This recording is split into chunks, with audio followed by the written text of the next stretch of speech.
la inteligencia artificial. Por ahí ponen un ejemplo de un auto inteligente, ¿no? De los que ya prácticamente se manejan solitos. Y pues de ahí consideran las bases en las que lo hacen funcionar, cuáles son todos los dispositivos y herramientas que requieren para poderlo hacer funcionar. Después de ello, platican acerca de, pues, todos los campos que en realidad tienen que ver con la inteligencia artificial, que evidentemente, conforme el tiempo pasa, pues, se han ido integrando a esta lista. Y claro que la educación, pues, no puede faltar, ¿verdad? Aquí, por supuesto, que sale a relucir algo que se ha estado ya mencionando constantemente, que es el hecho de que, pues nosotros, los educadores, seguimos dando clases como antaño, pero pues ahí hay diversos puntos que se tienen que tomar en cuenta y que más adelante consideraremos. Si pueden, los invitamos a que más adelante vean este videito. No es largo, dura unos 5 minutos y de alguna manera, bueno, sí nos muestra un panorama general. Doctor, por favor, ahora nos puede eh, hacer clic donde dice inteligencia artificial, sobre la AI. Claro que sí, ahí está. Gracias, doctor. Bueno, muy bien.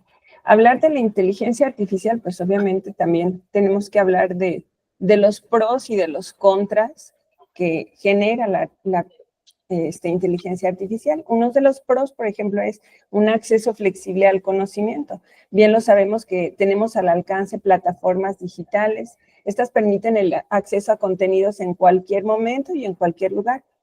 Ello beneficia justamente a los estudiantes porque podemos trabajar en estas plataformas de manera asincrónica o sincrónica.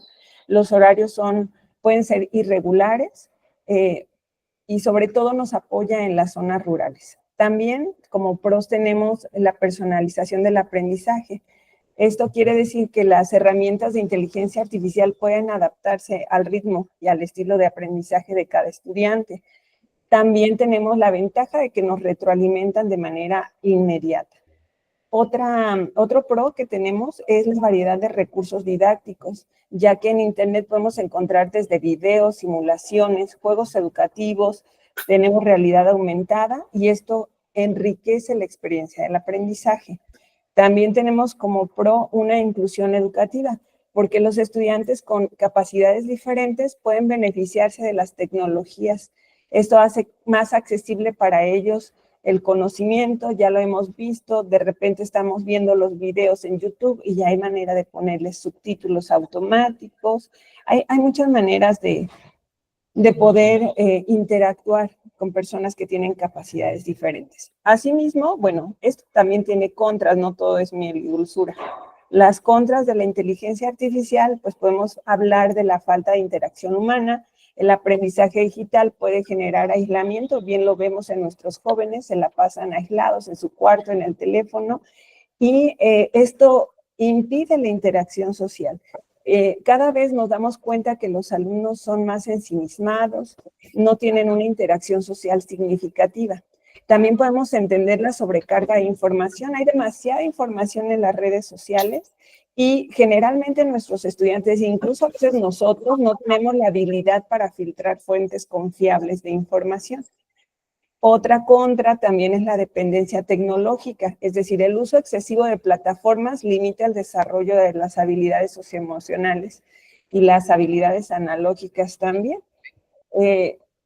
No sé, genera cierta adicción, como todo cuando se usa en exceso o de manera desmedida, genera esa adicción. Y también es cierto que la falta de regulación, bueno, plataformas que recopilan datos que no tienen transparencia. Esto puede generar preocupación en la ética y la privacidad de los autores. ¿Por qué? Pues porque se fomenta mucho el plagio de las ideas. Con esto cerramos los pros y los contras de la inteligencia artificial. Doctor, ¿me puede hacer el favor de darle clic en el círculo negro donde está el tachecito? Claro Primero que sí. tendría que cerrar la ventanita. Cerramos la ventana, muy bien. Ahora, ¿me puede hacer favor de darle clic en el ojito izquierdo? Perfecto. Sí, gracias, doctor. Ahí está. Bueno, ahora vamos a hablar un poquito de ChatGPT y de los chatbots. Para empezar, bueno, no sé si todos hemos utilizado, sabemos lo que es ChatGPT, pero yo lo considero como la madre de todas las inteligencias artificiales. Esta es una herramienta que se basa en la inteligencia artificial, obviamente, pero es generativa, porque puede responder preguntas, nos explica temas, nos genera textos, nos resuelve problemas matemáticos, simula diálogos con nosotros y puede adaptarse a diferentes estilos comunicativos. Para mí, ChatGPT es de muchísima utilidad en situaciones educativas, no solo para los alumnos, porque bien los alumnos pueden incluso pedirle ideas, como también los docentes, cuando a veces nos falta un poco de creatividad o que ya se nos acabaron las ideas, podremos recurrir a este tipo de inteligencias artificiales. Y esto nos va a ayudar a tener un aprendizaje más personalizado de acuerdo a cada estudiante. También nos va a ayudar a responder dudas instantáneamente, nos va a reforzar contenidos, puede explicarnos temas desde diferentes puntos o pistas de dificultad, desde un estudiante de primaria, secundaria, preparatoria, universidad o ya posgrados, ¿verdad? Nos ayuda a diseñar materiales, por ejemplo, podemos ahí generar rúbricas, guías de estudio, podemos generar exámenes, proyectos, etcétera, y todo es en cuestión de minutos. También nos ayuda a analizar los datos. Por ejemplo, si yo le agrego a ChatGPT una lista de, no sé, de mis evaluaciones y luego le digo, a ver, genérame, no sé, gráficos para comparar, genérame medidas de tendencia central, medidas de dispersión, para yo hacer un análisis más general en los datos de mis alumnos. También eso me ayuda a ChatGPT con el simple hecho de anexar un archivo, él le da lectura al archivo y me presenta la información como yo se la he pedido. Nos ayuda también al aprendizaje colaborativo porque pues obviamente los estudiantes trabajando con la IA pueden ayudarse a escribir. Bueno, lejos de escribir ensayos, vamos a hablar un poquito más sobre, por ejemplo, entrevistas, ¿no? Que a veces les dejamos a los estudiantes alguna entrevista, incluso los alumnos pueden entrevistar a ChatGPT y, bueno, entender la perspectiva de una inteligencia artificial. Claro que ellos no sienten, no ven la vida como nosotros, pero tienen una visión muy, en general, muy interesante.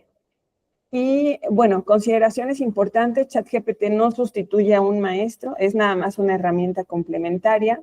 Debe ser utilizada críticamente porque muchas veces nos da información que no tiene argumentos, que es información equivocada, que no está guiada adecuadamente. Y también es indispensable utilizar esta información de manera ética y con pensamiento crítico, cosa que a veces nuestros estudiantes carecen, entonces tenemos que fomentarles ese hábito, ya que van a utilizar este tipo de inteligencia artificial. Hay que ver cómo se hace la balanza entre utilizar la inteligencia artificial, pero también de una manera ética. Y sería lo de ChatGPT. Si gustas continuar, Ingrid. Sí. Bueno, el chatbot, digamos que, como yo lo veo, es una perspectiva muy particular. Empezó o salió al internet, digámoslo así, antes del ChatGPT, quizás fue como que una de las primeras pruebas. Y muy probablemente se han topado con un chatbot. Yo, por ejemplo, cuando entro a Telmex a ver lo de pagos y por demás, me aparece del lado derecho, ahora sí que en la esquina inferior derecha, un chat. Y bueno, por supuesto que este tipo de aplicaciones o de herramientas están limitadas porque básicamente lo que se hace es que escribimos una pregunta y recibimos una respuesta. Por supuesto que esta herramienta está restringida o tiene sus limitaciones porque sabemos que ya hay solamente una determinada cantidad de respuestas programadas. Entonces, como yo lo veo, con el paso del tiempo, la idea es evolucionarla de tal manera que precisamente pues vaya aprendiendo de lo que se le va preguntando y esto a su vez vaya cada vez más teniendo más respuestas, ¿no? Hacia las preguntas que pueden surgir, porque como seres humanos que somos, pues hasta cierto punto somos algo impredecibles. Pero sí, seguro nos hemos topado con un chatbot, aunque sea de manera básica, de manera elemental. Ahora, por ahí leía yo que también hay varios tipos de chatbot, ¿no? Inclusive parecía que hasta nosotros podíamos hacer uno. Claro, cuando tuviésemos el tiempo. ¿Esto cómo nos puede ayudar en cuanto a las clases se refiere? Bueno, nosotros evidentemente estamos limitados de entrada por el tiempo, ¿no? Sabemos que tenemos un horario dentro del cual tenemos que dar las clases y un chatbot, aunque fuese un poco limitado, podría ayudarnos a resolver lo que serían las preguntas básicas de los estudiantes o por lo menos las más comunes.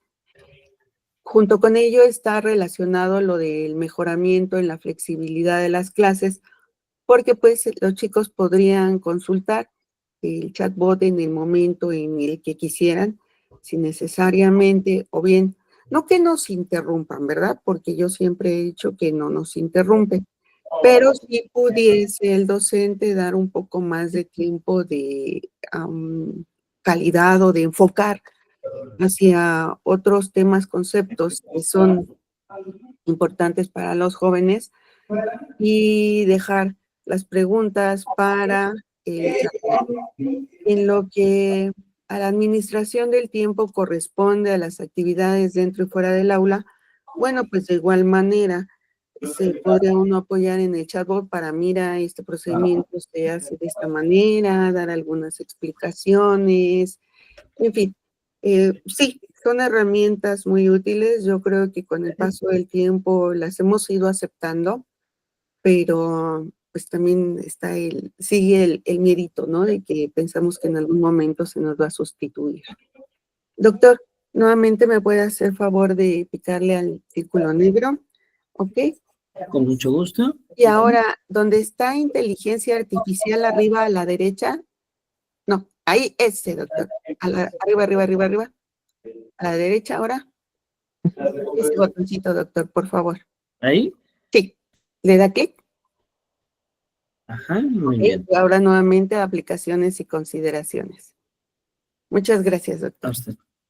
Aquí, miren, tenemos algunos agentes que han comenzado ya a ser parte importante o que han surgido justamente junto con la inteligencia artificial. Son agentes, elementos, componentes, como ustedes gusten verlos. Y tenemos de entrada, dice creación, pero era creación de agentes de software. En ellos, evidentemente, entra también lo que es el chatbot. Aquí, bueno, pues la inteligencia artificial nos ha servido, por ejemplo, para, ya se pueden hacer lo que se llaman pruebas de opción múltiple, que yo le agregaría lo de inteligentes, porque conforme los alumnos van entrando, van respondiendo, se generan ciertos algoritmos o ciertas programaciones que van aprendiendo justamente del movimiento de los estudiantes, de sus respuestas, y entonces las van puliendo. Algo como lo que nosotros hacemos con el paso del tiempo, ¿no? Hacemos un examen, decimos, híjole, con esta respuesta, con esta pregunta me extralimité, esta está muy sencilla, y vamos puliendo justamente nuestros exámenes, solo que ahora de manera digital. La creación de agentes de software, pues justo este tipo de exámenes era lo que les comentaba. Por ahí también se hablaba algo de un machine learning que genera modelos de, otra vez se hacen preguntas y se va aprendiendo de ellas para que se puedan reformular.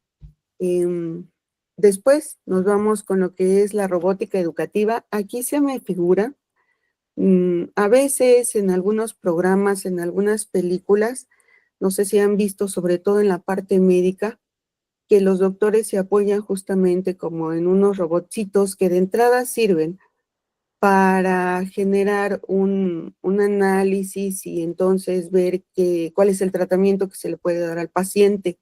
Bueno, aquí la idea es que evolucionen de ser unas simples máquinas, bueno, ni tan simples, ¿verdad? Y que con el paso del tiempo, pues prácticamente puedan sugerir al doctor cuál es el mejor tratamiento. Por supuesto que en lo que a la educación se refiere, pues esto puede también explotarse.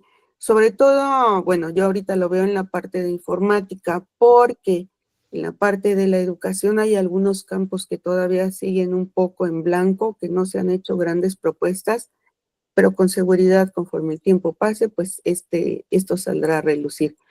Moni ya hablaba de la creación de las plataformas online, que sobre todo empezaron a tener su auge o levantaron la mano cuando la pandemia hizo acto de aparición.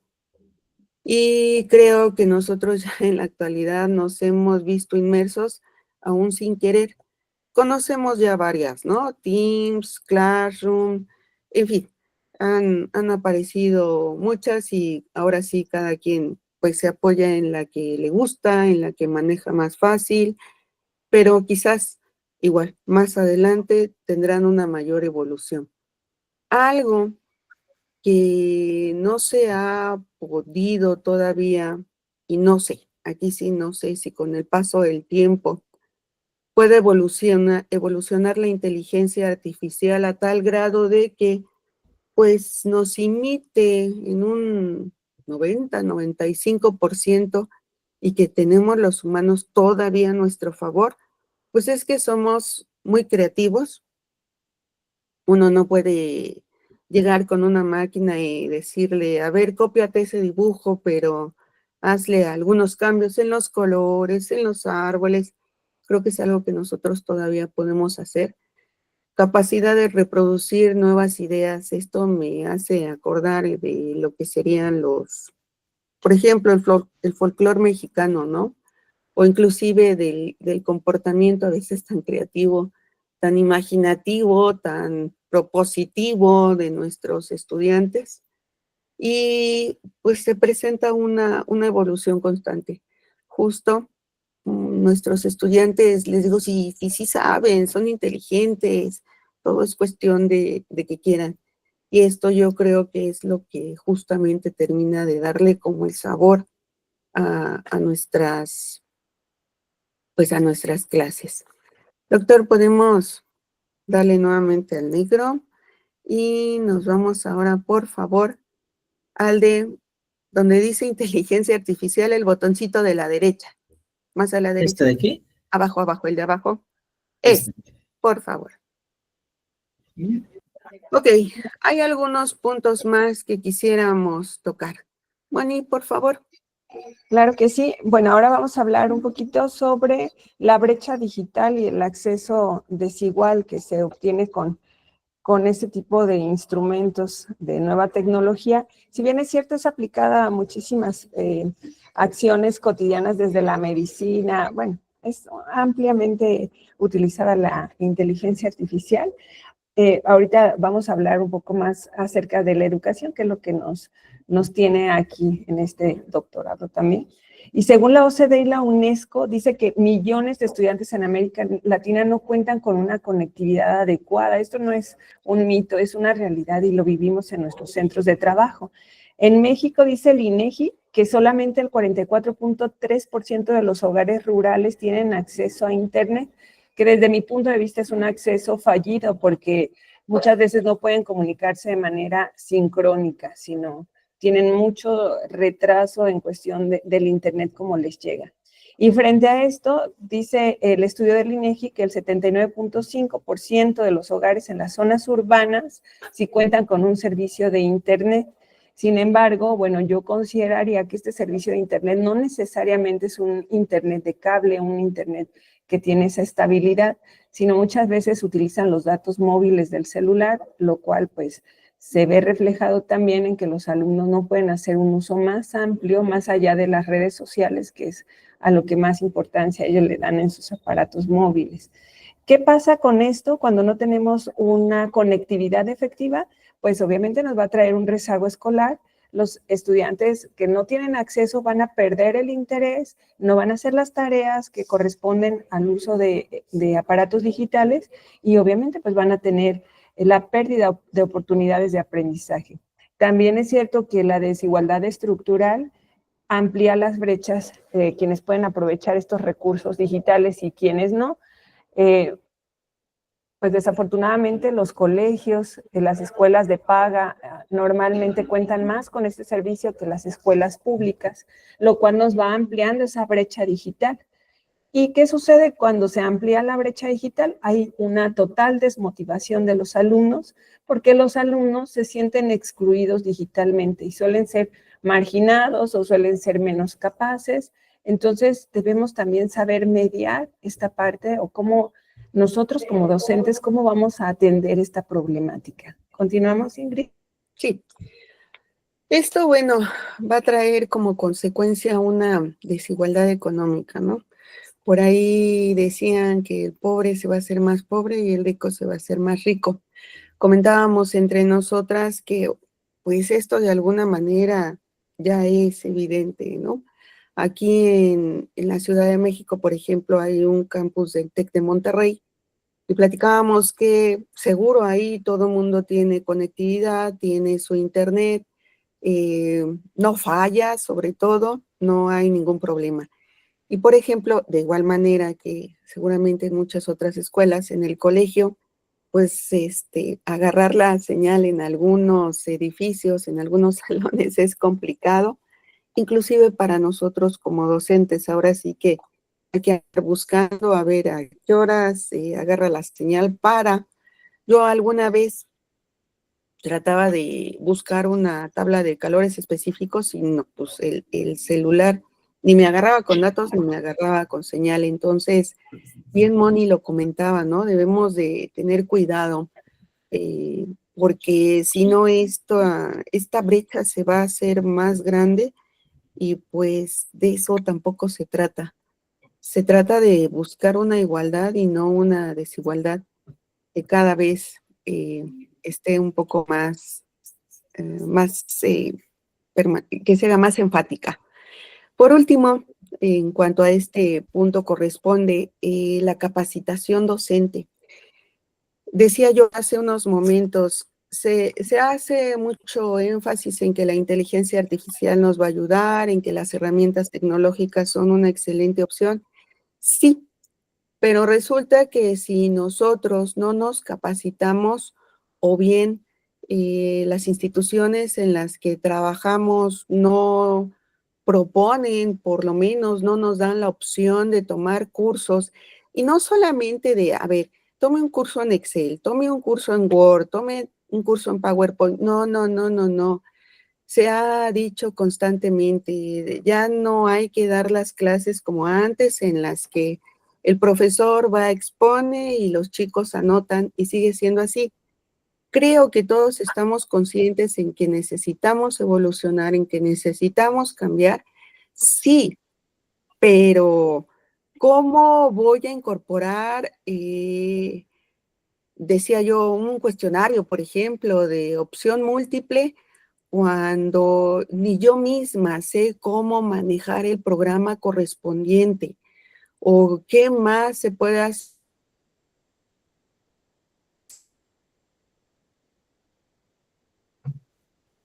Insertar nuevamente un...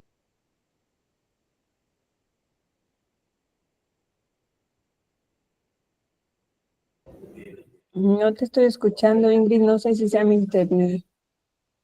Sí, se ha pausado, se ha pausado. Ujú. Bueno, igual podemos tal vez continuar con el ojito de la presentación, si no mal recuerdo es el ojo derecho. ¿Podría apoyarme, doctor? Con mucho gusto. Ah, perdón, era el otro ojito.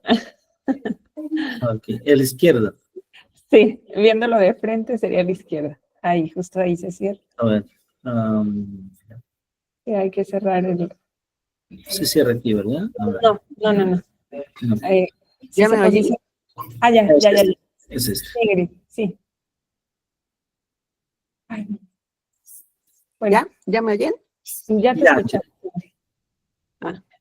Ok, entonces, no, ese lo cierra, doctor, por favor, en el círculo negro del tachecito.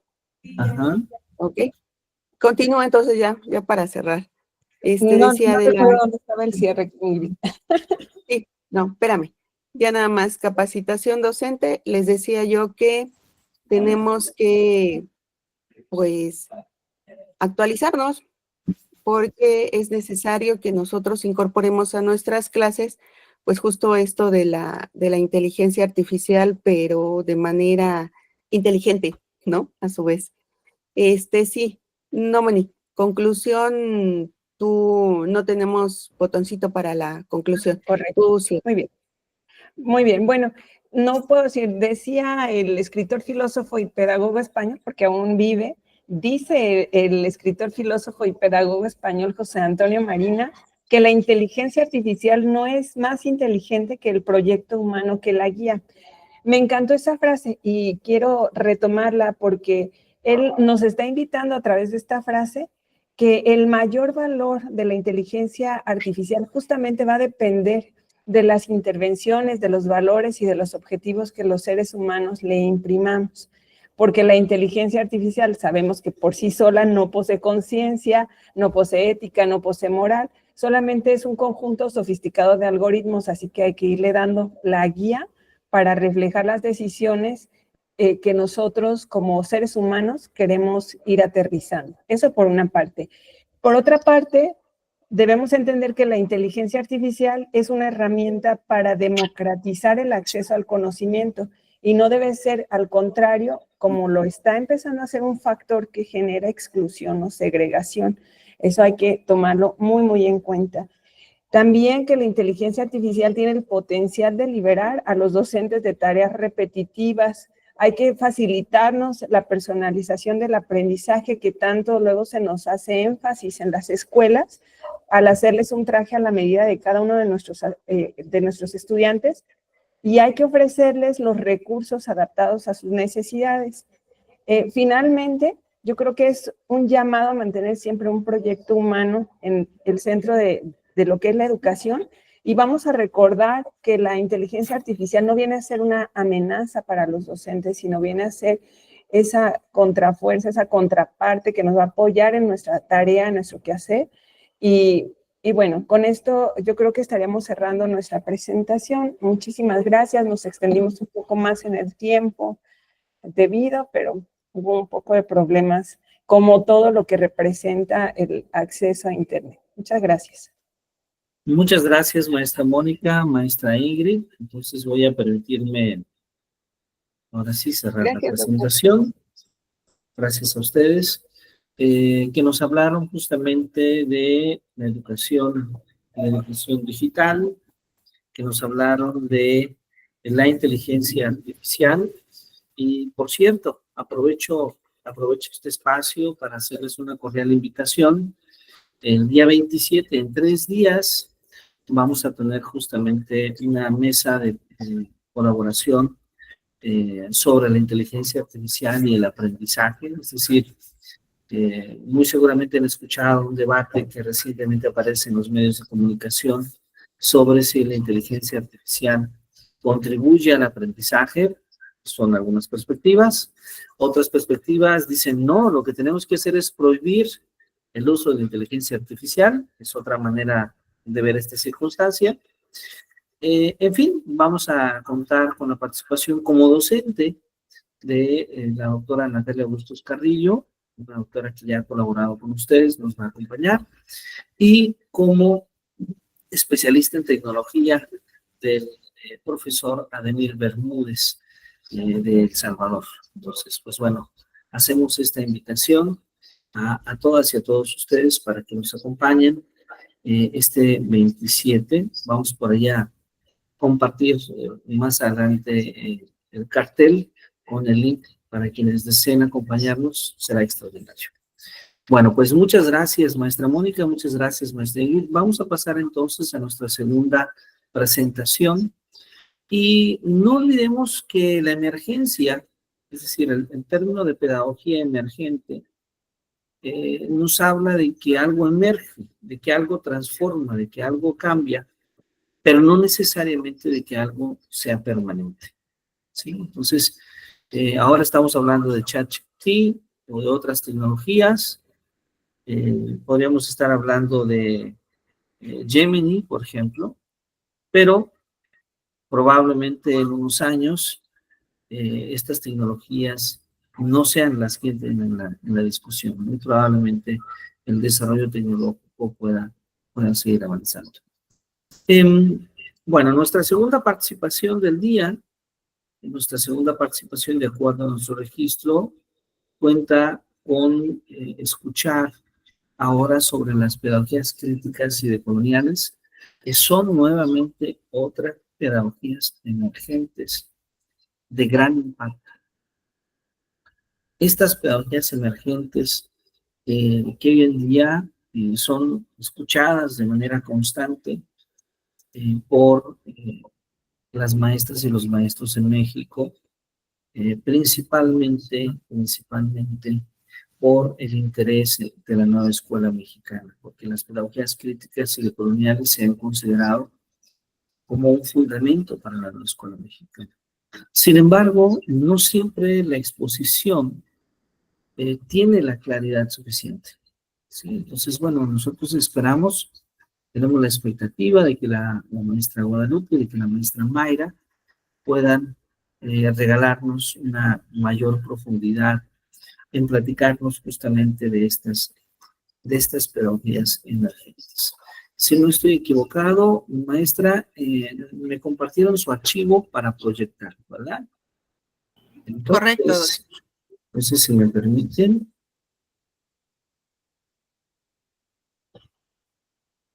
Su archivo por acá.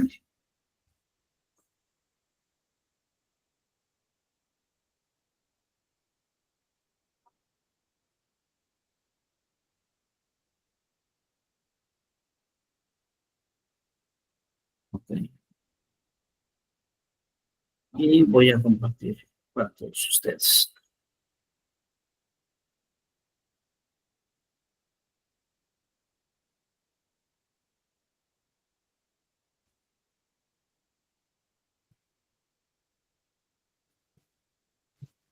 Creo que ya se puede ver, ¿verdad? Correcto, doctor. Muchas gracias. Gracias a usted. Adelante, por favor. Gracias. Buenos días, compañeros. Es un gusto saludarlos. Y bueno, en esta ocasión nos corresponde participar con el tema de pedagogías críticas y decoloniales. Somos dos participantes, es la maestra Guadalupe Zapata Nava y su servidora. En estos momentos, pues comento que la maestra Lupita se encuentra enferma y por lo tanto, pues no va a poder participar, pero estuvimos trabajando las dos en esta investigación importante. De hecho, quiero comentar que pega demasiado a nuestro punto de partida, que es nuestro trabajo. Y bueno, al estar leyendo algunos documentos, pues nos dimos cuenta de varias situaciones que emergen desde muchos años y que vienen a estar dando mayor puntuación en esta parte de nuestra situación didáctica y pedagógica. Hemos aprendido a no intentar a convencer a nadie. El trabajo de convencer es falta de respeto. Es un intento de colonización del otro. Es una cita tomada de José Saramago. En esta cita nos refleja ciertas preguntas que queremos dar respuesta, como qué enseñar, cómo enseñar, para qué enseñar, y entre otras interrogantes que de alguna forma se permiten estar dentro de nuestras memorias, dentro de nuestro trabajo, y que de alguna manera queremos que se objetivicen y que den sentido y significado al quehacer de las maestras y de los maestros que estamos dentro de las escuelas o de las aulas. En este escenario pedagógico, social y didáctico, también surge una pregunta: ¿qué implica generar procesos de ruptura y descolonización del conocimiento que posee un pensamiento.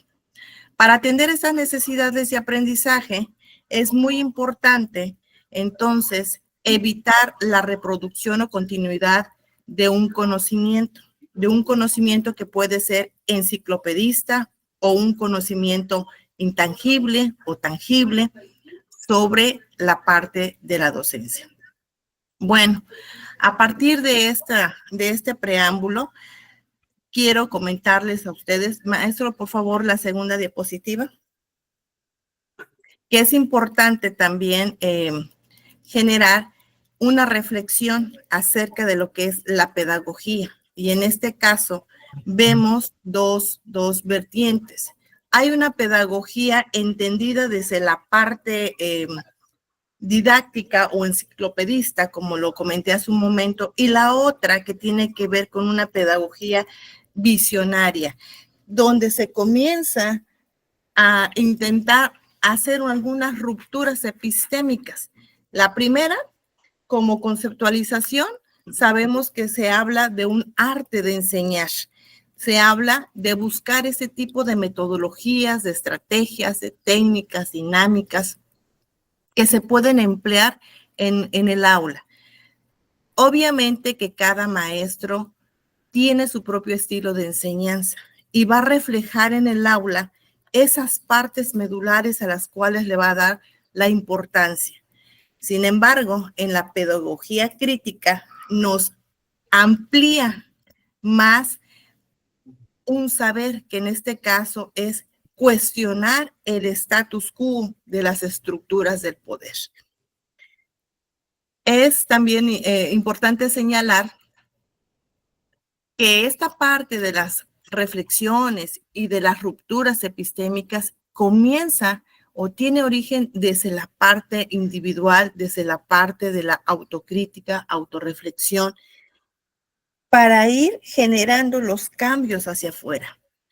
A veces queremos los cambios de los demás, pero nosotros seguimos perpetuando esta parte que ha sido impuesta desde nuestra formación, desde jóvenes, desde niños, con una mirada eurocéntrica. Tenemos la pedagogía decolonial. ¿Qué busca esta pedagogía?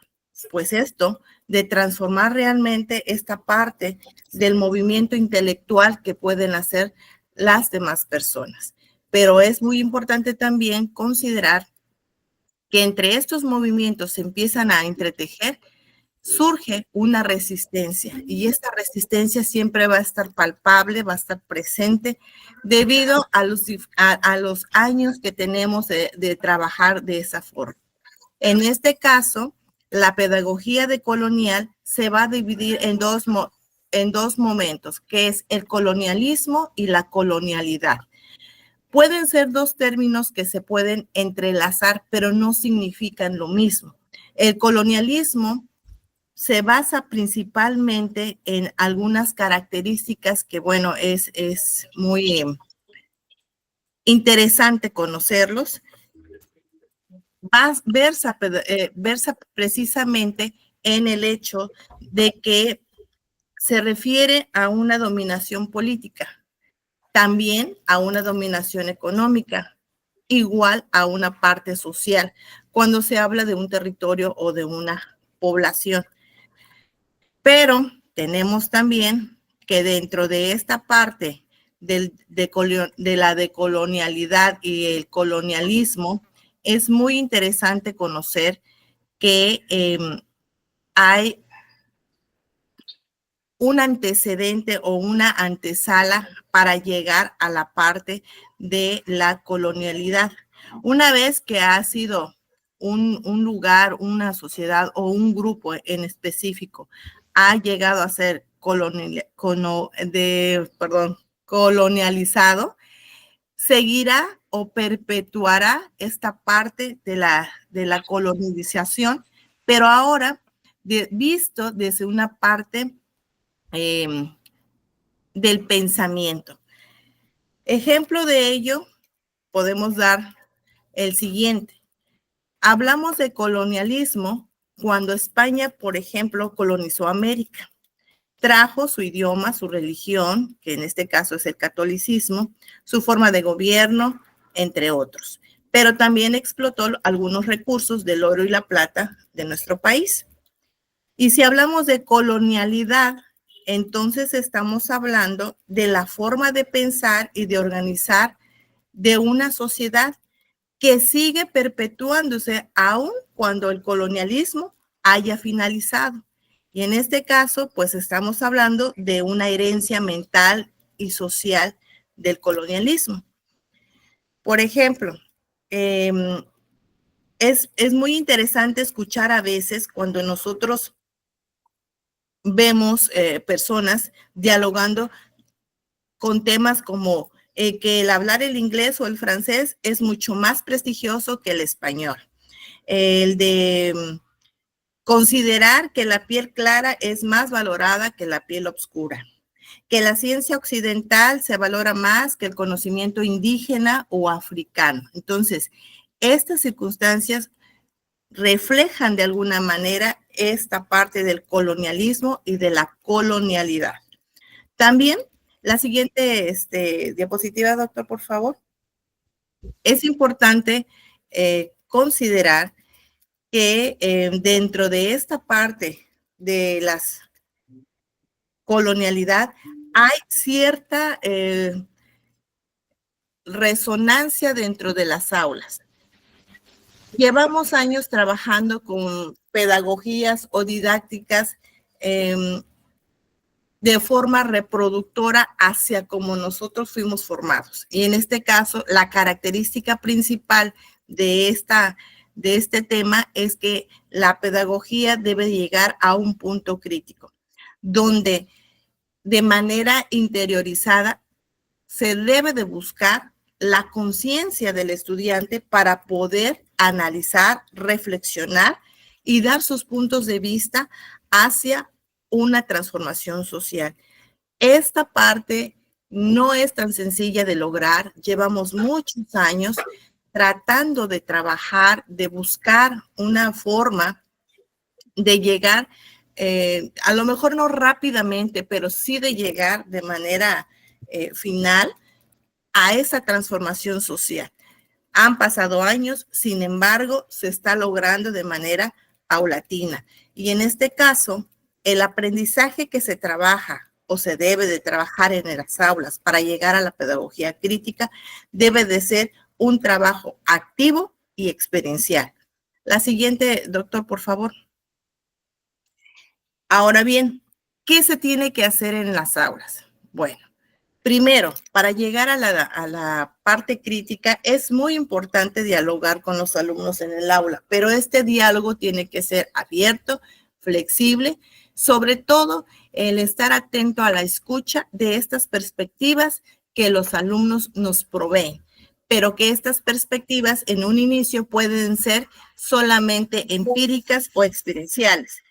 ¿Cuál es nuestro papel? Llevar esta parte del análisis y la reflexión de los propios comentarios, pero hacerlos alusión hacia algunos elementos teóricos, que en este caso podrían combinar con una parte de la fundamentación y juntos llegar a esta parte de un contexto real, vivido, y hacer algunas propuestas diseñadas principalmente para llegar a los cambios sociales. La siguiente diapositiva, doctor, por favor.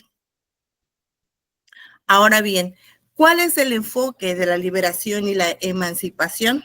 Bueno, aquí es importante situar tanto el papel del docente como el del alumno. En este caso, el docente tiene que tomar el control de alguna forma, tanto de su propio pensamiento como de lo que va a combinar, de lo que va a compartir hacia el estudiante.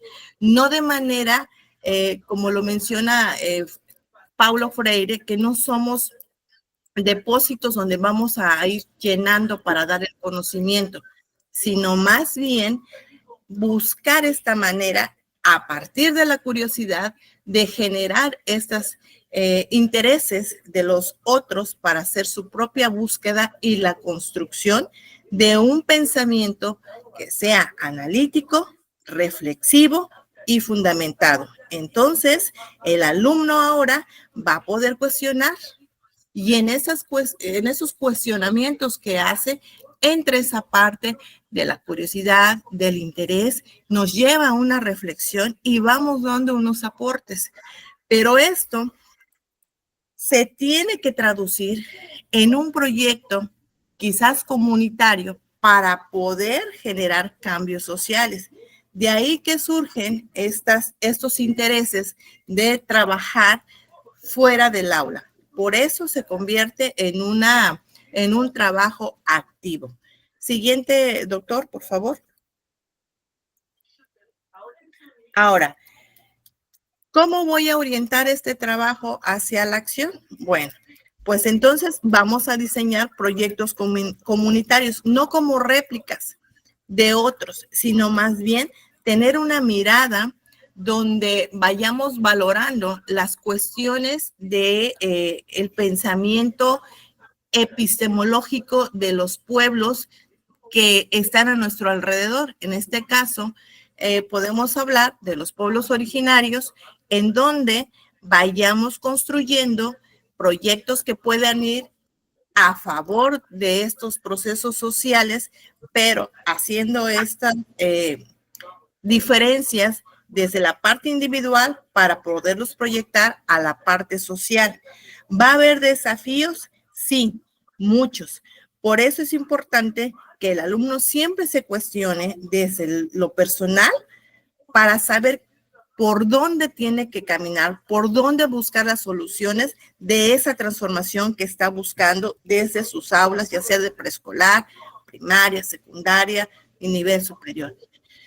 No debemos perder de vista que es muy interesante que cada nivel debe de tener su gradualidad. Entonces, aquí podemos incluir esta parte de los valores, de los saberes, de las cosmovisiones de los pueblos, desde estas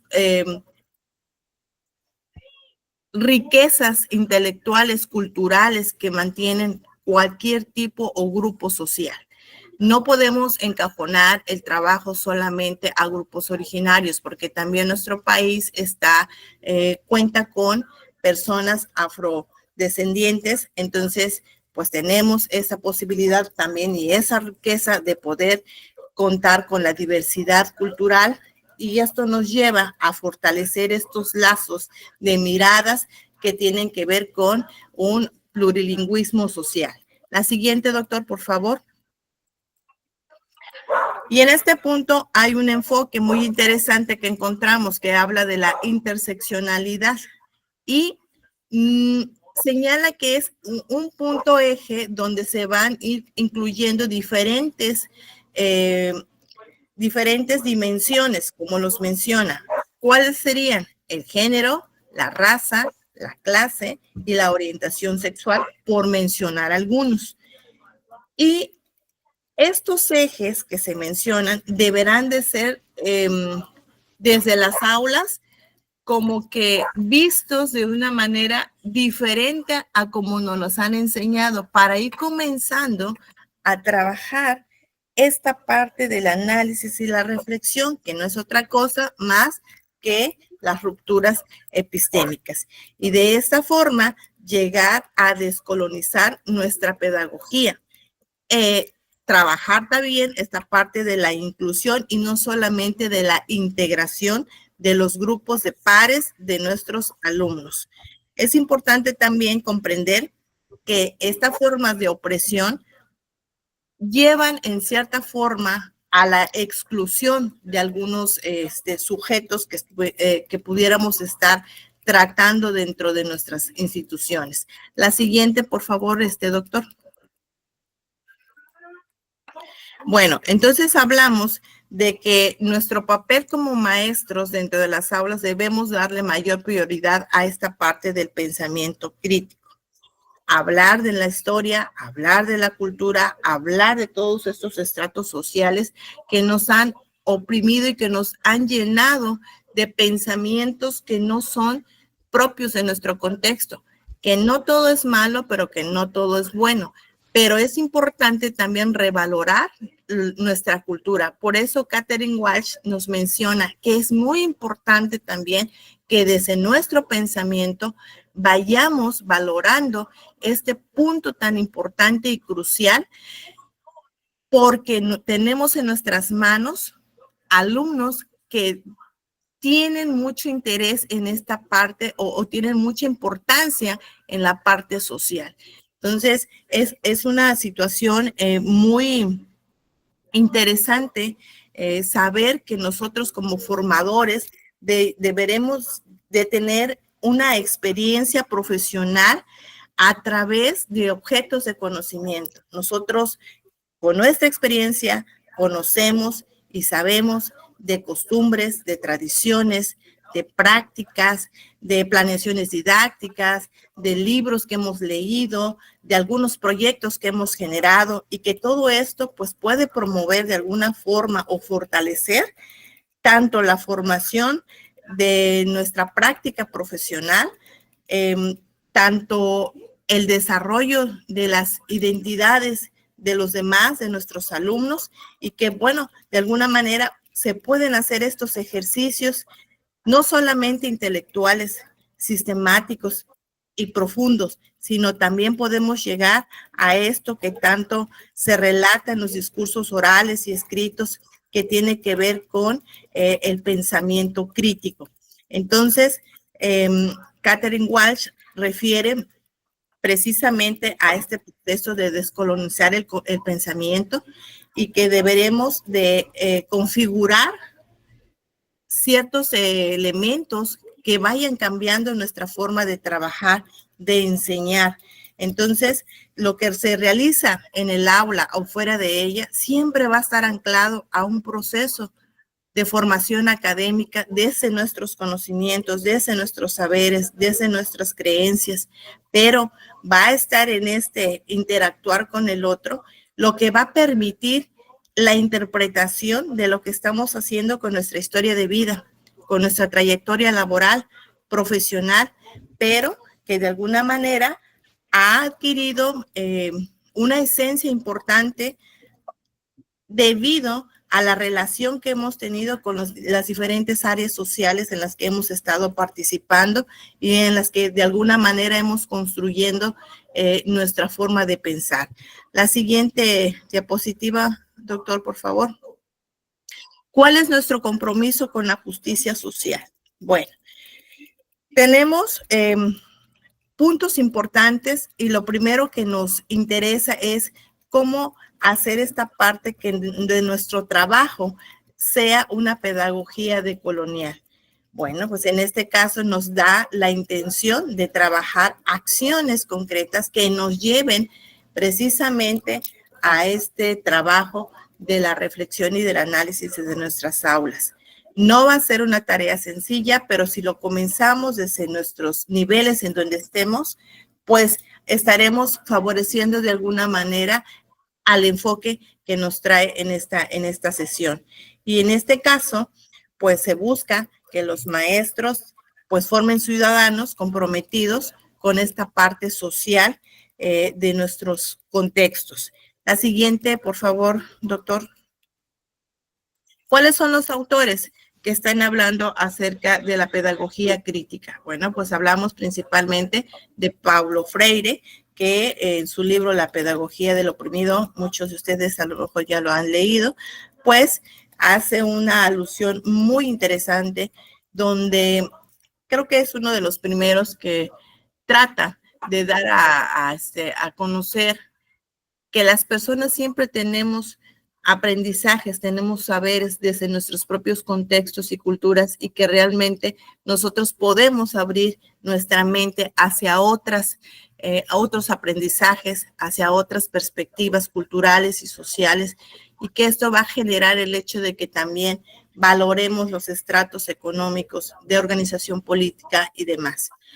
Sin embargo, la pedagogía decolonial en que nos basamos en esta ocasión es de Catherine Walsh, que hace mucha referencia sobre todo en la valoración de estas cosmovisiones que les hablaba de los pueblos originarios, afrodescendientes y populares. Y en este caso, pues critica mucho esta parte del conocimiento que viene desde la parte eurocéntrica. Entonces, en este caso, pues bueno, hace una fuerte alusión a este romper, a ese saber que involucra la descolonización del pensamiento. Y pues bueno, finalmente, mientras las maestras y los maestros realicen de manera sistemática ejercicios intelectuales para descolonizar el pensamiento, pues seguirán trabajando quizás con procesos de reproducción o continuidad, pero que tampoco va a ser complicado el hecho de construir puentes que sean complementarios entre los conocimientos escolares y los conocimientos o saberes y creencias comunitarias que se manifiestan y que se conservan de alguna manera desde los pueblos originarios. Hoy sabemos que desde las miradas de los nuevos enfoques de los planes de estudio, trata de reconocer, de revalorar y de traer hacia nuestras aulas este saber profesional nacido desde los contextos sociales y culturales y relacionados prácticamente con nuestros temas o contenidos de alguna manera formales, incluidos desde el marco del currículum. Pues hasta aquí, doctor, en nuestra presentación. Muchas gracias por la escucha y bueno, esperemos que hayamos estado bien. Gracias, doctor.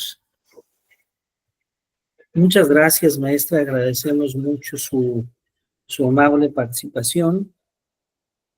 Vamos a dejar de compartir.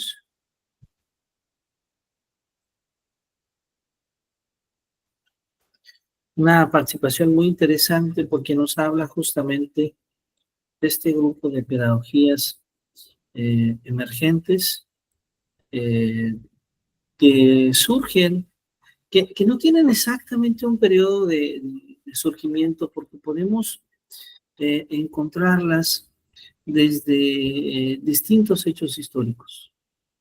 Probablemente para los pensadores latinoamericanos, pues hacemos una referencia inmediata a Simón Rodríguez, a José Carlos Mariátegui, me estoy refiriendo a finales del siglo XVIII, principios del siglo XIX, y una figura central contemporánea es justamente, bueno, no contemporánea, pero cercana al menos, es Paulo Freire, y contemporánea pues, es Catherine Walsh, Eduardo Husserl,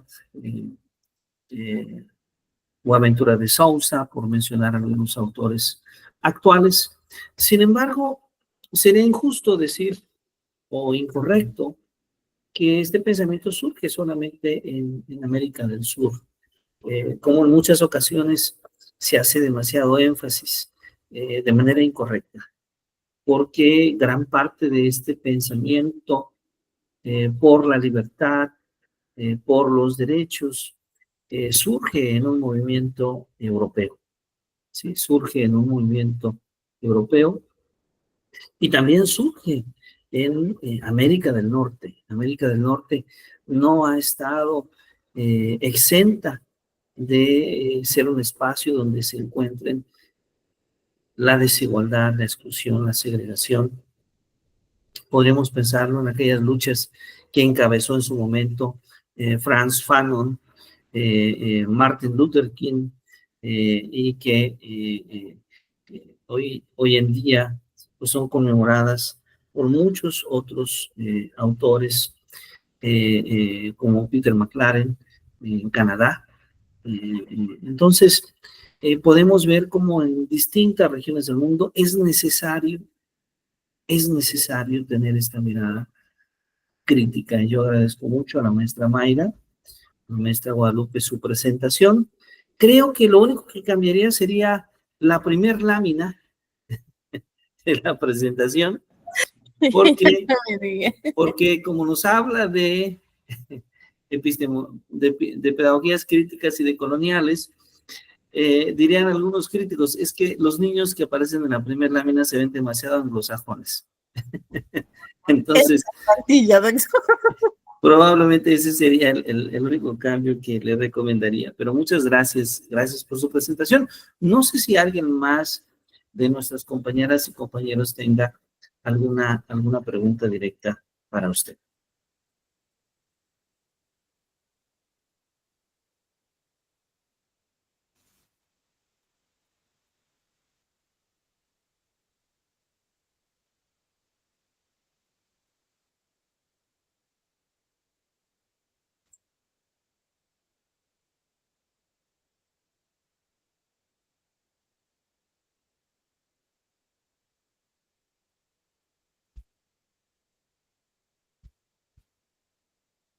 ¿No? Además, bueno, pues entonces al no tener más preguntas, vamos a continuar con nuestra última participación de estas pedagogías emergentes, de esta emergencia, justamente, de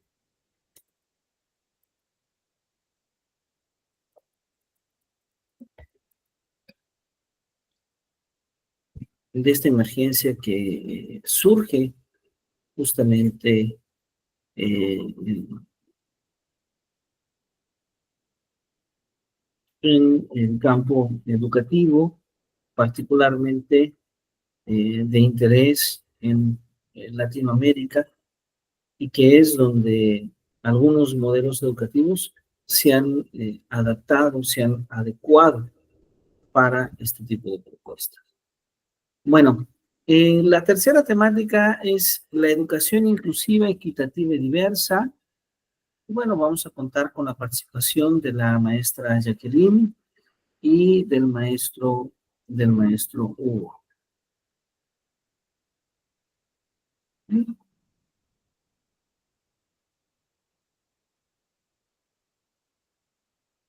La maestra Jacqueline. Creo que no está la maestra Jacqueline, no le veo conectada, pero tampoco veo conectado al maestro Hugo.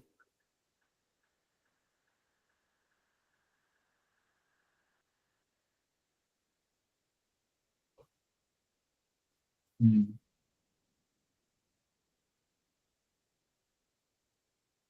Correcto, no están. ¿O estoy equivocado? Parece que no, ¿verdad? Parece que no están ni la maestra Jacqueline ni el maestro Hugo.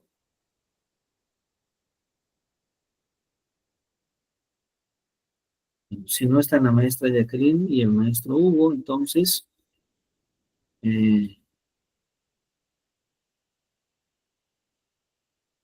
sigue educación para la sustentabilidad del medio ambiente, pero ya el maestro Jaime y la maestra Xochitl me habían comentado que no podrían estar con nosotros, de tal manera que entonces pararíamos en este punto las presentaciones, faltándonos justamente la participación de la maestra Jacqueline y el maestro Hugo.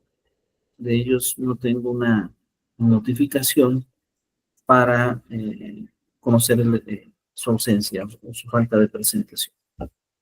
Bueno, vamos entonces a concentrarnos en las dos presentaciones que hemos tenido esta mañana, y me permito hacer la pregunta de si ustedes tienen alguna pregunta, algún comentario que deseen hacer, algún cuestionamiento que hacer también sobre estas propuestas.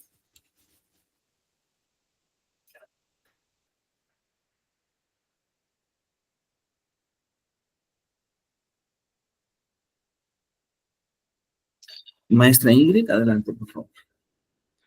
Sí, doctor. Pues a lo mejor sería interesante conocer la opinión de alguno de los compañeros de si están a favor o en contra de la inteligencia artificial, ¿no?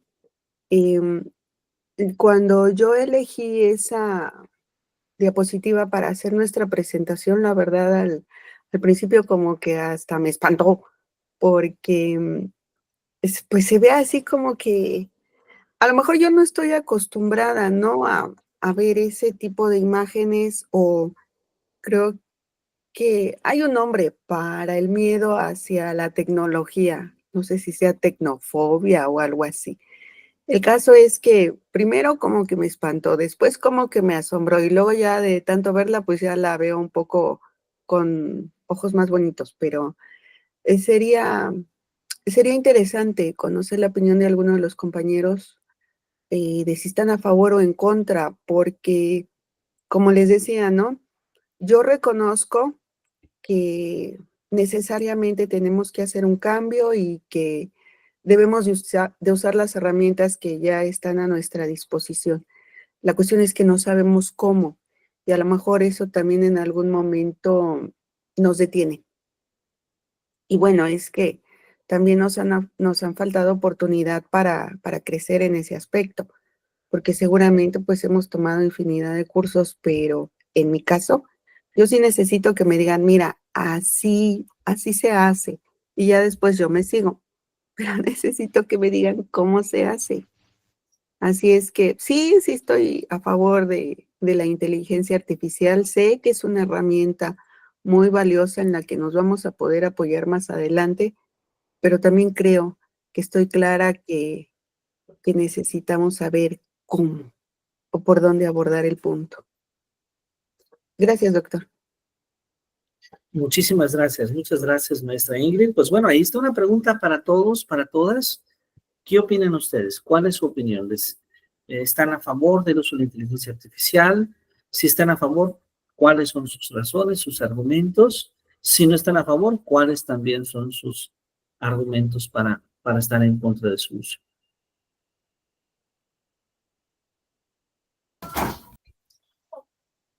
Adelante, maestra, le escuchamos, maestra Mayra, adelante, por favor. Gracias. Bueno, la inteligencia artificial efectivamente nos ayuda en la practicidad de muchas cosas. Es sumamente interesante saber los logros que se tienen desde una visión científica, pero también humanista, ¿no? En el hecho de que nos permite tener o acortar distancias hacia otras personas, a mantener una comunicación dialógica muy pronta, muy momentánea, a diferencia de, pues, siglos pasados.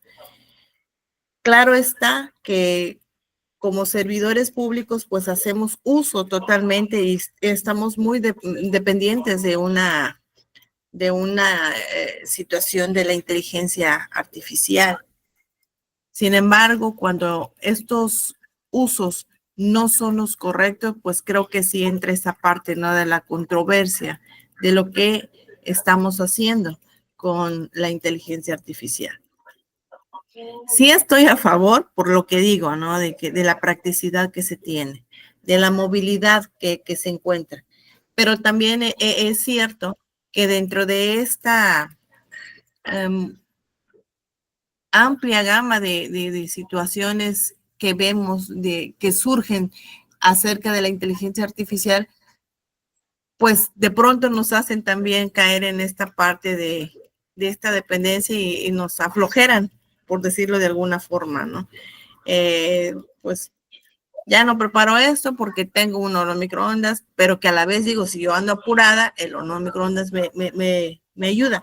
Tengo que hacer una presentación, como dice ahorita, las plantillas ya están y es que ayer apenas les hice porque pues llegué muy tarde del trabajo, etcétera, ¿no? Pero, digo yo, o sea, hay cosas que bien equilibradas, creo que son necesarias, justas y de buena utilidad, pero cuando ya se malversan cuestiones para perjudicar a otros con esta parte de las inteligencias artificiales, que por ejemplo en las fotografías, si sales con los ojos cerrados ya te pueden abrir los ojos, que si quieres quitar a una persona de la foto porque no es agradable, pues puedes quitar y se pueden montar diferentes situaciones que de alguna forma o pueden ser para bien o pueden ser para mal. Entonces creo que en el uso está esta parte del saber decir está bien o no está bien. Pero pues bueno, ahí lo dejo. Muchas gracias, doctor. Muchas gracias, maestra Mayra, le agradecemos mucho. Gracias por su amable participación. ¿Alguien más desea hacer algún comentario adicional? Maestra Mónica Quesada, adelante, por favor.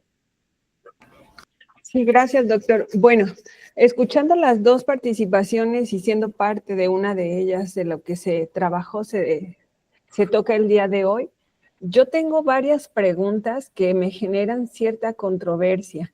No sé si me doy a entender, voy a formular las 3 preguntas, van muy de la mano y quizás si la maestra Mayra o usted, doctor, me puedan aclarar un poco más el panorama. Bueno, una de las preguntas que me hago es ¿cómo puede la nueva escuela mexicana conciliar su enfoque humanista y comunitario con la necesidad de integrar saberes emergentes como la alfabetización digital y la inteligencia artificial, sin subordinar la educación a los intereses del mercado laboral? Es decir, la nueva escuela mexicana nos hace mucho énfasis sobre las nuevas más bien, sobre los saberes ancestrales, sobre cómo rescatar la cultura, sobre cómo trabajar con la interculturalidad.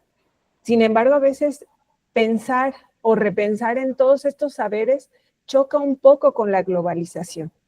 Y la globalización va de la mano con las inteligencias artificiales y la tecnología. Entonces, ¿cómo podemos hacer este equilibrio, ¿no? Esa es una pregunta. Ahora, me surge otra pregunta que también va de la mano. ¿Cómo puede el sistema educativo mexicano encontrar un equilibrio entre las demandas de la globalización y las necesidades de fortalecer una localización que valore los saberes locales y comunitarios sin quedar rezagados en los avances tecnológicos y científicos del mundo? Entonces, la tercera pregunta la voy a obviar porque tiene que ver con estas 2 anteriores, pero sí me hace repensar lo que estamos haciendo. ¿Es cuánto? Muchas gracias, maestra Mónica. Bueno, si me permite, comienzo con la segunda pregunta, porque creo que la primera es mucho más compleja, aunque ambas lo son. Pero bueno, probablemente la primera es, un primer ejercicio es la propia nueva escuela mexicana, en el sentido de que la nueva escuela mexicana como modelo educativo sienta sus bases en la interculturalidad, en el reconocimiento de nuestra propia cultura. No es una tarea simple poder tener una visión global de la educación sin perder aspectos locales, o tener una visión local sin perder la globalidad, ¿no? La experiencia en los modelos educativos de otros países demuestran que esta es una tarea compleja. Sin embargo, cuando los modelos educativos son símbolo de calidad, cuando los modelos educativos son punto de referencia para poder establecer una buena educación, tienden a hacerse universales. A ver, ¿qué es lo que trato de decir con esto? Por ejemplo, la educación en Singapur, la educación en Finlandia, no necesariamente deja de ser una educación estilo modelo Singapur o modelo finlandés. Sin embargo, su historia de éxito, su impacto en la población, hace que otros países que buscan modelos educativos exitosos puedan tomar como punto de partida algunos ejemplos de estos modelos. Entonces, lo que trato de decir es que antes de pensar en lo global, tendríamos que desarrollar un sistema educativo, un modelo educativo eficaz, con buenos resultados desde una perspectiva local, y si realmente se alcanza, entonces probablemente pasemos a una mirada mucho más global. Lo que intentaron los modelos anteriores al modelo educativo actual fue traer desde el exterior, es decir, tomar ideas globales para estas ideas globales tratar de hacerlas propias. Y la verdad es que no podemos decir si no fue exitoso, porque en México se cambia de modelo educativo en tan poco tiempo que no tenemos elementos para hacer una evaluación estricta. Pero la historia nos dice que pareciera ser que no fueron exitosos en su implementación. Bueno, la nueva escuela mexicana surge desde una mirada un poco diferente, tomando más lo local, y serán los años lo que realmente nos indique, será el tiempo, los resultados que ésta tenga, lo que realmente nos indique si puede alcanzar a tener un impacto mucho más global. Mi mirada, y es un punto de vista muy personal, es que parece ser que no lo va a lograr. Pero bueno, espero que Jesús Castañeda esté equivocado, y los resultados puedan ser mucho más positivos. Tomando como referencia este modelo de Singapur, este modelo finlandés, nos damos cuenta que se trabaja más al interior, se alcanza un nivel de eficiencia alto y entonces se vuelven ideas mucho más globales. Y la primera pregunta es, pues, mucho más compleja, aunque la segunda, y seguramente la segunda no fue satisfactoria, así que tampoco será satisfactoria la primera, pero es una tarea compleja porque los medios digitales en algún momento se pueden convertir en un medio para generar condiciones equitativas, inclusivas, pero dado los contextos también se pueden convertir en un medio que generen esa discriminación. Y podríamos tomar el caso de la educación en línea como un punto de referencia. La educación en línea en algunos contextos se convierte en una mirada inclusiva, en una mirada que da acceso a muchísimas personas en el mundo para que estudien. Las personas que tenemos familia, las personas que trabajamos o tenemos horarios complejos, las personas que la escuela nos queda muy lejos, encontramos opciones en la educación en línea. Pero también habrá alguien que haga una crítica. A lo mejor la maestra Mayra dice, bueno, pero hay un problema, porque necesitas comprar una computadora, necesitas tener internet. Y entonces, si no tienes la computadora y si no tienes internet, pues no tienes acceso a esa educación. Entonces, creo que es una tarea compleja, pero es una muy buena pregunta que tendré que hacer al profesor Ademir Bermúdez, que es especialista, y espero que él sí logre contestarla de manera correcta. Muchas gracias, maestra Mónica. Al contrario, gracias, doctor. Me interesa sobre lo que nos platicaba del modelo de Singapur. Obviamente hay mucha literatura al respecto, pero alguna literatura que me recomiende, porque estoy trabajando en ello. Claro que sí. Podemos compartir en el grupo alguna lectura. De hecho, la educación, el modelo de Singapur ha sido tan exitoso que en pocos años Singapur se ha transformado. De hecho, es el ejemplo extraordinario que podemos tomar entre esa relación entre la educación y el desarrollo. Cómo la educación puede transformar a un país. Singapur en los años 70 tenía un modelo arcaico, con una condición económica mucho más limitada que la que tenemos los mexicanos, pero en 50 años transformó su modelo educativo, decidió invertir en nuevos desarrollos profesionales, muchos de ellos ligados a la educación, a la tecnología, a la ciencia, y en 50 años hay una transformación como uno de los países, sí muy pequeño, pero con un Producto Interno Bruto más altos del mundo, con una calidad de vida ampliamente superior. Y es tan simple como escribir en Google Singapur y van a ver las imágenes que aparecen ahí y dirán, wow, este país hace unos cuantos años no tenía esta condición de vida que hoy ofrece a sus ciudadanos, y la educación ha sido la base para este proceso de transformación. No el petróleo, no productos naturales, porque Singapur, debo decirlo, es un país muy pequeño en una región de corte semiselvática, y ha logrado salir adelante. Muchas gracias, maestra Mónica, por sus preguntas. Si están de acuerdo, cerramos con la participación de la maestra Samey. Maestra Samey, adelante, por favor. Sí, gracias, doctor. Buenos días a todos. Es que cuando Moni plantea la pregunta, estaba yo como que en la misma sintonía de la duda que a ella le surge, porque pareciera, y recalco, pareciera que las dos presentaciones tuvieran como que polos opuestos, ¿no? Esta parte del uso de la inteligencia artificial va mucho más allá de lo que pudiéramos nosotros considerar como una nueva era en el uso de la tecnología. Se trata de robotizar o de crear robots que tengan los mismos elementos del pensamiento de un humano, de una persona. Entonces va más allá de lo que nosotros conocemos, del teléfono, de cosas que utilizamos, ¿no? En lo cotidiano ya. Y a su vez, esta parte de la decolonización nos hace mucho énfasis en el rescate de lo que vivieron y cómo el conocimiento de nuestros ancestros fue como que muy, muy importante también y muy trascendente para la evolución de la humanidad.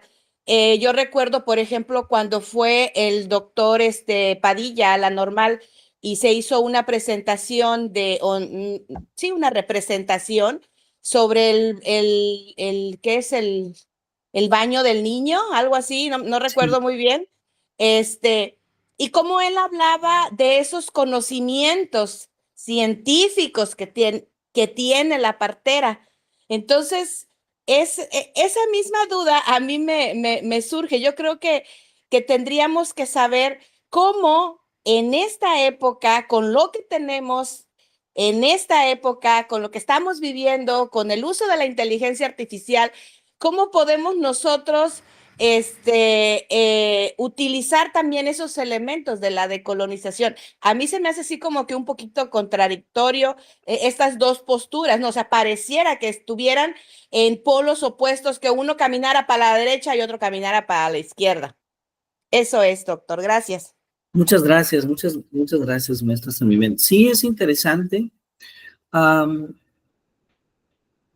Creo que muy probablemente, solamente para hacer el cierre de nuestra sesión, muy probablemente todo va a relacionarse no solamente con el desarrollo tecnológico, sino también con el uso ético. Sí, el uso ético es muy importante, ¿no? Hay algunas plataformas para la enseñanza de la lengua, por ejemplo. Una de las preocupaciones que tenían muchos profesores de lenguas originarias era que con el uso de las nuevas plataformas, pues la mayoría de las personas empezáramos a utilizar más inglés y más chino, y en consecuencia otros idiomas, sobre todo las lenguas originarias, fueran mucho más desatendidas. Pero no necesariamente pasó eso. En el estado de Hidalgo, una persona hizo un trabajo muy interesante y colaboró con Google para poder integrar el náhuatl como lengua. Y curiosamente, desde ese hecho, hay más personas que conocen más palabras en náhuatl. Entonces, ahí tenemos cómo la tecnología puede ayudar también, pero la problemática se centra en cuál es el uso que damos. Solo para terminar, si utilizáramos la mitad del dinero que las grandes potencias económicas utilizan para armamento, para sus proyectos bélicos, en alimentación, no tendríamos hambre en el mundo, no tendríamos hambrunas en muchas partes del mundo que hoy en día carecemos. Entonces, probablemente el problema no está en el medio, sino el problema se centra en cuál es el uso que nosotros decidimos hacer con ese medio. Muchas gracias, maestra Samay, por su comentario muy, muy interesante. Y bueno, parece ser que tenemos dos comentarios más. Maestra Mayra, y cerramos con el comentario de la maestra Mónica. Adelante, maestra Mayra. Estos temas son realmente bien interesantes en esta parte que hablamos acerca de cómo trabajar con los grupos, ¿no? Que son originarios. Yo quiero comenzar diciendo que tendríamos que entender bien que si estoy trabajando, quiero trabajar esta parte de la diversidad cultural o quiero trabajar esta parte de la interculturalidad o del plurilingüismo, que son situaciones completamente distintas, que se relacionan pero que van con miradas diferentes. Otro punto es el hecho de que no olvidemos que es importante trabajar acerca o con las visiones que tienen los pueblos originarios. Sí es cierto que tienen una ascendencia ancestral impresionante, una riqueza sumamente fuerte, pero no solamente en el trabajo que hacemos con la escuela mexicana, y lo digo a conciencia por la experiencia que estamos teniendo en nuestra escuela, no es el hecho solamente de trabajar con esos conocimientos ancestrales, sino más bien centrar nuestra actividad dentro de los saberes cotidianos de una comunidad. Cuando hablo de saberes cotidianos es mirar a la comunidad en sí, qué está haciendo todos los días. A partir de esos temas eje, yo puedo desentrelazar las actividades que me llevan a socializar dentro del aula. Es decir, si yo veo que en mi comunidad están trabajando algunas personas y que todas las mañanas la gente sale a barrer sus patios, es una situación que se da comúnmente como una situación de vida cotidiana, y a partir de ahí puedo generar aspectos que puedo trabajar dentro del aula. No necesariamente estoy hablando de trabajar o agarrar rituales o de señalar otro tipo de elementos que sí son comunes en la región donde yo voy a estar trabajando. Pero si yo traigo esas situaciones de vida cotidiana al aula, creo que tendría mucho más formas de poder llegar a lo que la escuela mexicana me pide, es decir, ¿qué hay de la comunidad que yo puedo adoptar para la escuela? ¿Cómo puedo integrar las inteligencias artificiales? En mi región no hay mucho internet. Eso es una situación que es muy clara. Esa es una barrera de alguna forma. Pero los jóvenes buscan las diferentes estrategias para llevar algo a sus alumnos. No sé, a lo mejor desde acá graban un TikTok, hacen un video y claro, afortunadamente la mayoría cuenta con sus computadoras, laptop y van y proyectan, ¿no? A lo mejor es un pequeño uso que hacen, pero lo están llevando. Algunas escuelas sí podrán tener una red que pueda permitir que los alumnos a lo mejor estén utilizando videos que no solamente sean de su comunidad, que sean de otro lugar, para que vean los mismos niños que no solamente en su contexto suceden cosas o que se viven cosas. No se aparta del hecho también de mostrar a otros países, a otras ciudades, con diversas características, que esto es lo que enriquece el trabajo dentro de las aulas. Entonces, escuchando a Moni con esta pregunta me hizo reflexionar esta parte del trabajo que hacen nuestros estudiantes en las escuelas normales, que de alguna manera se esfuerzan por llevar y hacer uso de la inteligencia artificial. Quizás nos hace falta mucho camino, sí es cierto, porque las infraestructuras de las escuelas son muy variadas. Sin embargo, creo que el trabajo en papel que se hace desde el contexto inmediato hacia la relación con los PDA de la escuela nueva, de la nueva escuela mexicana, versa en esa parte de las situaciones de vida cotidiana, que no generaliza a los demás contextos. Entonces, hasta aquí mi aportación. Espero que de alguna manera apoye. Gracias. Muchas gracias, maestra Mere, muy amable. Maestra Mónica, adelante, por favor. Sí, yo vuelvo con lo mismo, doctor. Respecto a lo que usted decía de la persona que ha trabajado en lograr ese rescate de los saberes ancestrales del lugar donde usted vive. Yo me pongo a pensar en la región de Michoacán, ¿no? Tan solo aquí estamos los purépechas, tenemos 4 regiones, lacustre, cañada, ciénega, bueno, hay otra que es la sierra, donde el mismo idioma se habla de una forma diferente. Para empezar, hay quienes dicen que no es idioma, es dialecto. Los que sabemos de interculturalidad sabemos que realmente es una lengua, que es un idioma el purépecha. Entonces, sabemos también que los rescates de todos los saberes ancestrales se va a dar a través de la lengua. Y la lengua muchas veces, y sobre todo los purépechas, son tan recelosos de pasar esa información que solo la transmiten de boca a oído. No me imagino una plataforma como Duolingo donde esté el purépecha y donde tratemos de hablarlo y que nos diga que la pronunciación es incorrecta porque entre ellos mismos no se ponen de acuerdo cómo es la correcta pronunciación. Mucho menos saber cómo rescatar esos conocimientos ancestrales. Entonces, a mí me sigue haciendo ruido esta parte de que obviamente sí lo podríamos vincular a la tecnología para que estuviera cada vez más al alcance. Sabemos que cuando la lengua muera, se termina la cultura, se termina el conocimiento. Entonces, ¿cómo lograr esto? ¿Cómo podríamos apoyarnos de las nuevas tecnologías si es un conocimiento tan receloso, si no quiere ser compartido de otra forma? Gracias. Muchas gracias. Sí, ahí es mucho más complejo con esto que usted me comenta. Y tiene mucha razón, porque finalmente la tecnología se convierte en una herramienta útil, pero va a depender de si las personas estamos dispuestos a dar uso de ella, ¿no? Bueno, nos quedan estas preguntas, seguramente preguntas en el tintero para pensar, para reflexionar y que podemos justamente retomar en la próxima sesión de clase. Yo les agradezco mucho a todas y a todos ustedes su participación.